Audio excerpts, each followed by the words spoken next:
kasih Bu. Nah, baik Ibu, saya ucapkan terima kasih sebelumnya karena sudah meluangkan waktunya pada hari ini, dan sebelumnya kita juga sudah kontak ya Bu untuk ada perjanjian pada hari ini untuk dilakukan pengkajian kesehatan keperawatan keluarga pada keluarga Ibu. Kenalkan, sebelumnya nama saya Siti Nurani, saya mahasiswa dari Politeknik Kesehatan YAPKFB Sukabumi. Nah, tujuannya sudah saya jelaskan ya Bu di kontak sebelumnya, karena kita akan melakukan pengkajian kesehatan pada keluarga Ibu. Sini saya memiliki beberapa pertanyaan yang saya akan ajukan kepada Ibu dan untuk Ibu jawab ya Bu. Iya. Baik Bu. Nah, pertanyaan di sini nanti berupa seperti komposisi pada keluarga Ibu seperti apa, fungsi keluarga, tipe keluarga, dan juga masalah kesehatan apa yang terjadi pada keluarga Ibu. Nah, kontrak waktu yang saya butuhkan kurang lebih 10 sampai 15 menit. Apakah Ibu bersedia? Bersedia. Siap. Oke. Baik Ibu, sebelumnya saya mohon izin nanti sambil bertanya saya izin sambil mencatat ya Bu. Baik, untuk selanjutnya kita langsung saja ya Bu. Untuk yang pertama itu komposisi keluarganya, untuk kepala keluarganya atas nama siapa Bu? Bapak S. Oke. Usianya berapa tahun Bu? 47. 7 Bu. Untuk alamatnya Kampung Cimuleg RT 3 RW 4 Desa Waluran Kecamatan Waluran Kabupaten Sukabumi, betul Bu? Betul. Oke, untuk agamanya Islam ya Bu, alhamdulillah. Sukunya Sunda. Sudah. Nah, untuk pendidikan terakhirnya bapaknya apa Bu? SD. Ya. Selanjutnya untuk daftar anggota keluarga, untuk Ibu sendiri sebagai istri ya Bu, atas nama siapa? Ibu Usianya berapa tahun Bu? 45. Pendidikan terakhirnya? SD. Untuk kontrasepsi yang digunakan saat ini apa? Pil. Untuk selanjutnya anaknya, nah yang pertama namanya siapa? S. Untuk usianya berapa tahun Bu? 20. 20. Pendidikannya sekarang apa Bu? Kuliah. Mahasiswa ya Bu? Untuk imunisasinya dulu waktu bayi lengkap gak Bu? Lengkap. Lengkap. Ibu selanjutnya ada anak kedua, Ada. atas nama siapa Bu? N. Usianya berapa tahun? 6. Imunisasinya lengkap juga ya Bu? Lengkap. Bagaimana keadaan kesehatannya saat ini? Sehat. Oke. Selanjutnya saya akan bertanya mengenai keturunan pada Ibu dan juga Bapak ya. Sebelumnya Bapak memiliki berapa saudara Bu? Jelaskan. 8. 8 bersaudara. Untuk sebelumnya ada saudara yang meninggal atau bagaimana? Ada Berapa orang Bu? 2. Perempuan, laki-laki? Tidak tahu. Untuk dari keluarga Ibu sendiri, Ibu berapa bersaudara? 5. 5. Sebelumnya ada yang meninggal atau masih ada? Tidak ada. Masih ada semuanya ya Bu. Nah, untuk Ibu dan juga Bapak memiliki 2 anak, betul? Gambarnya seperti ini ya Bu, betul? Ya, betul. Ya. Nah, dilanjutkan ya Bu. Selanjutnya untuk tipe keluarga Ibu yang tinggal di sini itu keluarga inti, Ibu, Bapak, dan juga kedua anak Ibu ya Bu. Oke.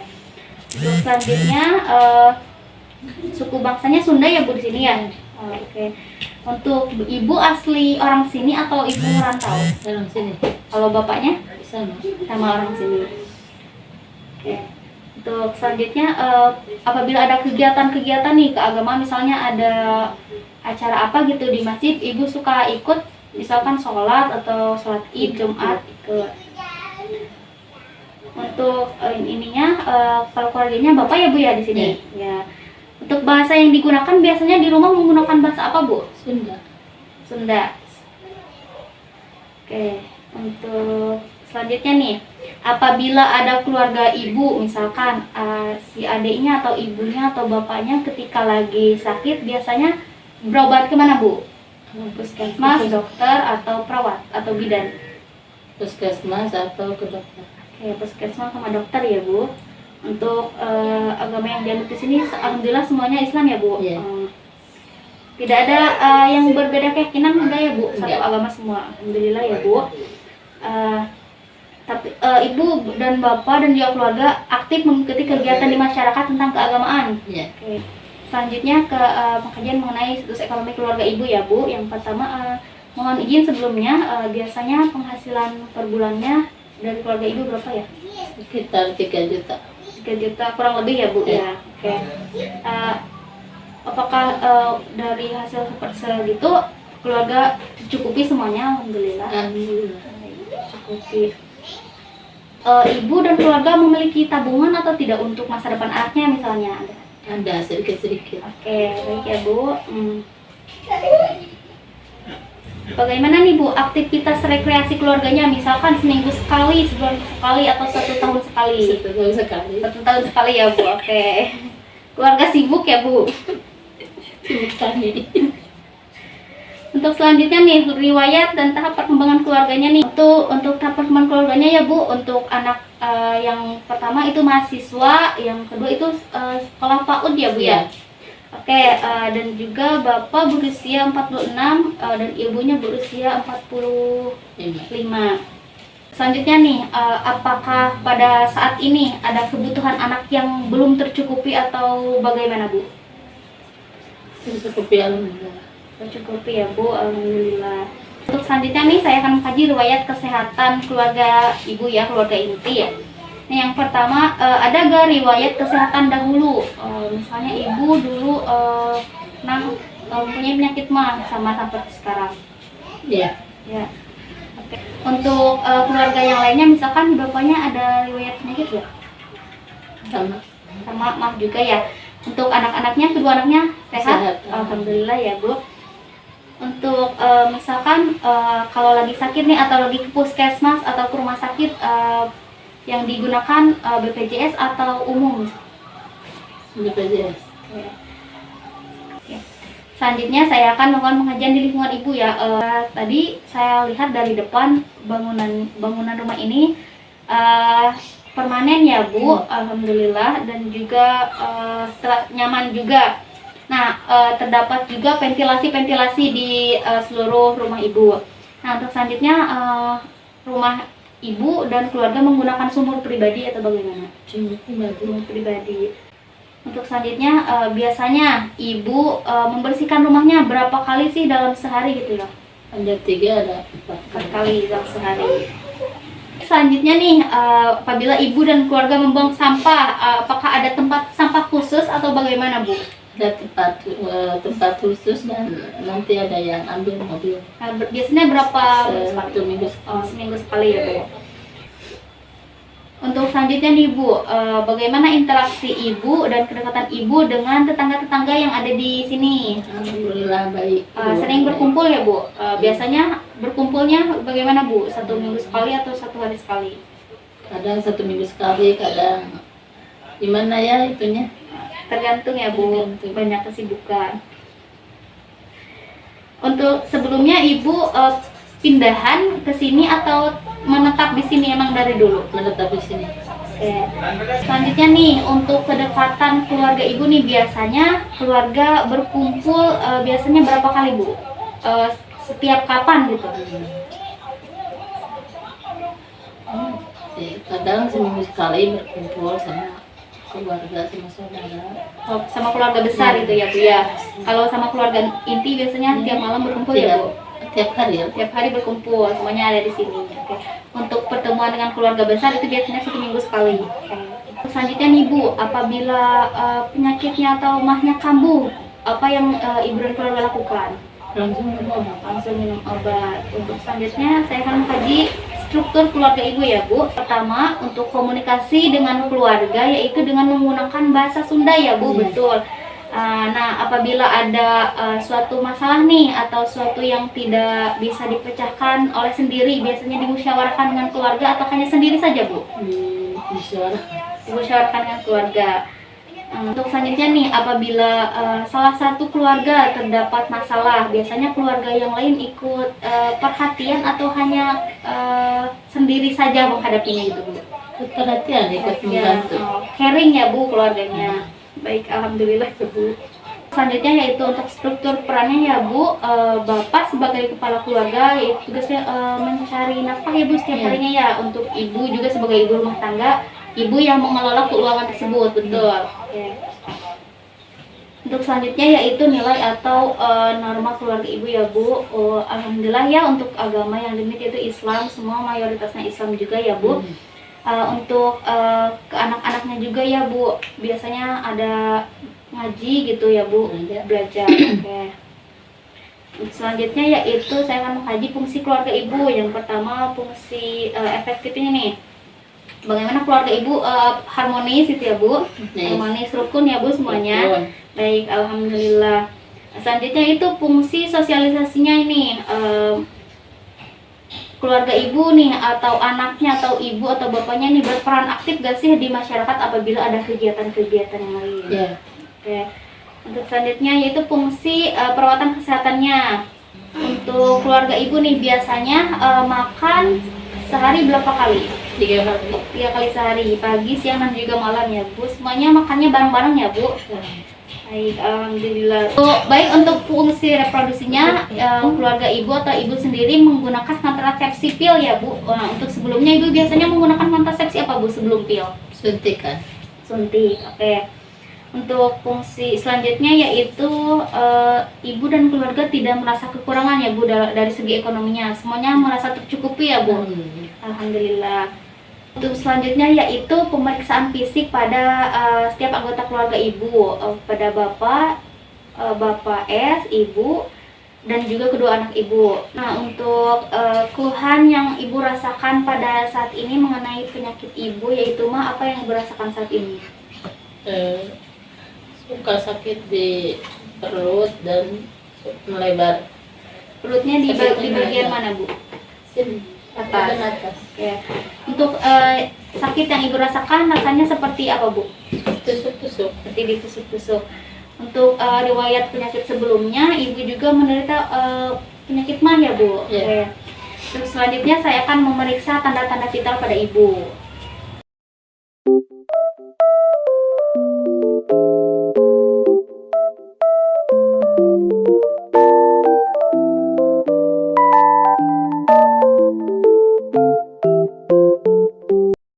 A few moments later.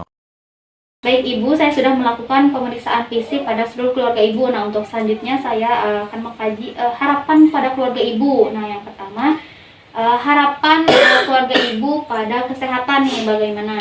Harapan saya mudah-mudahan penyakit saya bisa lebih baik dari sebelumnya.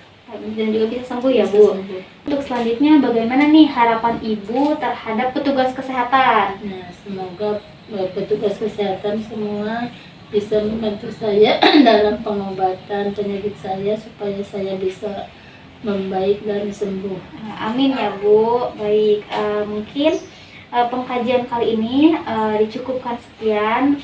Semoga Ibu dan juga keluarga bisa sehat ya, dan juga apa yang terjadi ataupun masalah penyakit yang terjadi pada keluarga Ibu bisa membaik dan juga sembuh semuanya ya Bu. Baik Ibu, pengkajian kali ini dicukupkan sekian. Mungkin besok ataupun nanti sore saya akan kembali lagi untuk kontak selanjutnya yaitu mengenai pemberian penkes pada keluarga Ibu ya Bu. Baik, kalau begitu saya pamit terlebih dahulu. Wabillahi taufiq wal hidayah. Wassalamualaikum warahmatullahi wabarakatuh. Waalaikumsalam warahmatullahi wabarakatuh. Permisi Bu. Iya.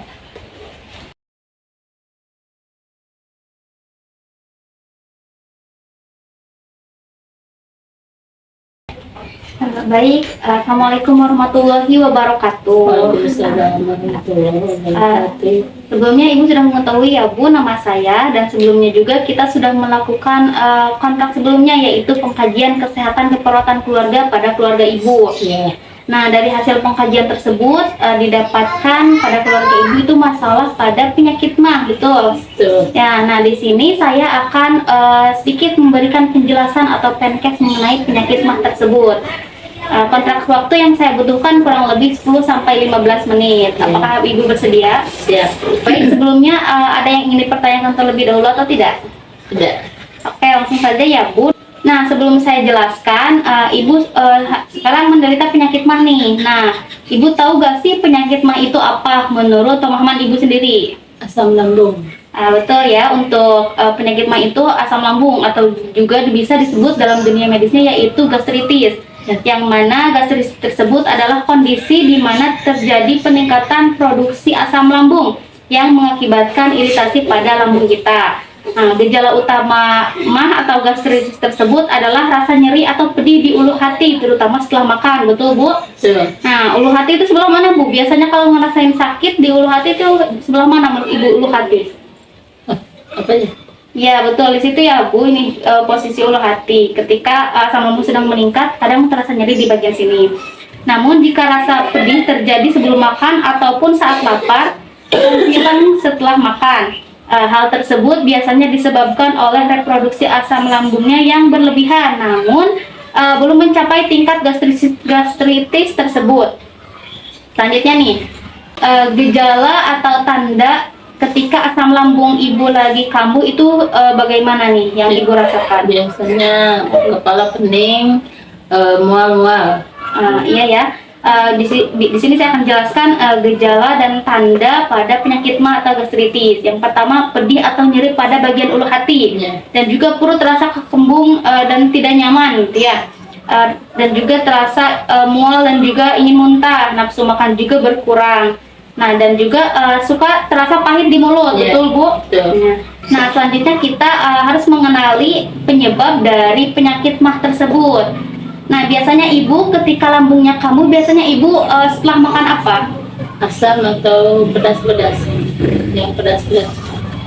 Oke, di sini saya akan menjelaskan penyebab dari penyakit MAH tersebut. Yang pertama, ketika kita makan dan minum yang dapat merangsang asam lambung kita. Selanjutnya, kita makan makanan pedas seperti yang Ibu katakan tadi, makanan-makanan asam, dan juga makanan-makanan yang mengandung gas dan juga alkohol, dan juga kopi ya Bu yang mengandung kafein. Nah, Ibu biasanya pagi-pagi suka ngopi gak?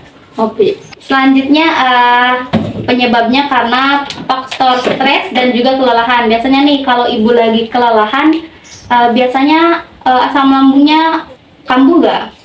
Kambuh. Iya. Dan juga penggunaan obat-obatan yang tertentu, dan juga bisa disebabkan oleh jadwal makan yang tidak teratur. Contohnya jadwal makan kita pagi, tetapi kita melaksanakan makannya itu di siang hari ya. Secara tidak langsung asam lambung kita naik dan juga kambuh, terkadang juga terasa kembung dan juga nyeri pada ulu hati. Selanjutnya nih, kita harus mengetahui pencegahan dari penyakit tersebut. Biasanya nih, Ibu dan keluarga kalau ada yang lagi asam lambungnya kambuh, biasanya untuk mencegah rasa sakit tersebut, Ibu biasanya melakukan apa? Minum obat. Obatnya contohnya seperti apa? Koma atau Konwaisa. Ya, kalau itu Ibu biasanya langsung memakan obat ya Bu. Baik, di sini saya akan menjelaskan pencegahan dari penyakit MAH tersebut. Yang pertama, kita harus melihat dari penyebabnya terlebih dahulu. Nah, kita sebelumnya makan apa nih? Makan pedas, makan asam. Nah, untuk pencegahannya kita hindari makanan tersebut. Lifestyle-nya atau gaya hidupnya kita ubah. Jangan terlalu sering makan pedas dan juga asam, dan juga minum minuman beralkohol atau bergas seperti Sprite dan juga Duren. Nah, itu Duren mengandung gas juga ya Bu. Dan juga Ibu dan keluarga membatasi makanan yang berlemak. Selanjutnya, Ibu dan keluarga bisa menghindari atau mengurangi mengkonsumsi minuman kopi atau yang berkafein ya Bu. Dan juga Ibu dan keluarga harus mampu mengelola stres. Yang mana mengelola stres tersebut yaitu Ibu dan Ibu ataupun keluarga nih. Kalau banyak pikiran itu jangan terlalu dipikirin gitu loh. Kalau terlalu dipikirin, stres sekitarnya dan juga dapat memicu terjadinya peningkatan asam lambung. Oke, untuk selanjutnya nih, biasanya keluarga Ibu dan Ibu apabila asam lambungnya lagi kambuh nih, selain minum promah, obat promah tersebut, biasanya apa sih yang Ibu lakuin untuk mencegah asam lambung tersebut? Minuman herbal seperti minum air kunyit. Ya, oke ya Bu, betul sekali. Untuk pencegahannya bisa juga dengan menggunakan air kunyit ya Bu. itu termasuk ke dalam pencegahan dengan cara obat non farmakologinya gitu atau cara tradisionalnya. Nah, di sini saya akan menjelaskan kembali bagaimana cara membuat air kunyit tersebut. Baik untuk pengobatan tradisionalnya yaitu dengan menggunakan kunyit, betul ya Bu, seperti yang keluarga Ibu lakukan apabila asam lambungnya lagi kambuh. Nah, yang pertama kita siapkan 5 buah kunyit, dicuci bersih, lalu kita keringkan. Nah, dikeringkan di sini bukan berarti kita harus jemur, tetapi kita lap dengan menggunakan tisu atau bersih. Setelah itu kita parut. Nah, hasil parutan tersebut kita simpan di mangkuk. Setelah itu Ibu bisa menambahkan 50 air mineral atau air bersih ya. Setelah ditambahkan air sebanyak 50 ml, setelah itu disaring sarinya dan ekstraknya ditaruh di gelas. Setelah itu bisa diminum. Air kunyit tersebut ini bisa dikonsumsi sehari 2 kali, pagi dan juga malam selama 1 bulan berlangsung ya Bu. Nah, baik, mungkin itu saja yang bisa saya jelaskan mengenai penyakit MAH tersebut. Tadi saya sudah menjelaskan apa itu MAH, tanda dan gejalanya seperti apa, pencegahannya seperti apa, dan juga penyebabnya seperti apa. Nah, sebelumnya ada yang dipertanyakan terlebih dahulu atau tidak? Ada. Bagaimana Bu? Ini kan tadi harus membatasi minuman kopi. Kenapa harus membatasi minum kopi? Ada kandungan apa di dalamnya? Nah, dari kopi tersebut tentunya mengandung kafein ya Bu, yang mana minuman berkafein ini dapat memicu lambung dan mampu menghasilkan lebih banyak asam, sehingga asam lambung tersebut mudah naik dan juga meningkat. Seperti itu Bu, bisa dipahami? Paham. Oke, giliran saya yang bertanya ke Ibu nih, kan sudah saya jelaskan. Apakah Ibu sudah paham atau belum? Tadi kata Ibu sudah memahami apa yang saya jelaskan. Nah, tadi sudah saya bilang MAH itu bisa juga disebut apa Bu? Gastritis. Betul, gastritis. Nah, gejalanya apa saja? Suka nyeri di lambung atau mual-mual, muntah-muntah juga. Ya, penyebabnya bisa karena apa aja Bu? Bisa karena stres, bisa karena dari makanan yang asam-asam, dan juga dari minuman berkopi. Ya, untuk cara pencegahannya nih, sudah saya jelaskan tadi yang Ibu pahami seperti apa. Pencegahannya jangan terlalu stres, harus juga membatasi makanan yang asam, yang pedas, juga harus membatasi minuman yang beralkohol. Betul ya Bu. Baik, terima kasih sebelumnya Ibu telah meluangkan waktunya dan juga memberikan kesempatan kepada saya untuk memberikan Penkes pada keluarga Ibu. Semoga apa yang saya sampaikan bisa diterapkan di keluarga Ibu ya Bu. Dan semoga setelah saya berikan Penkes, masalah pada penyakit asam lambung di keluarga Ibu bisa menurun ya Bu, dan juga membaik. Terima kasih sebelumnya. Wabillahi taufiq wal hidayah. Wassalamualaikum warahmatullahi wabarakatuh. Waalaikumsalam warahmatullahi wabarakatuh.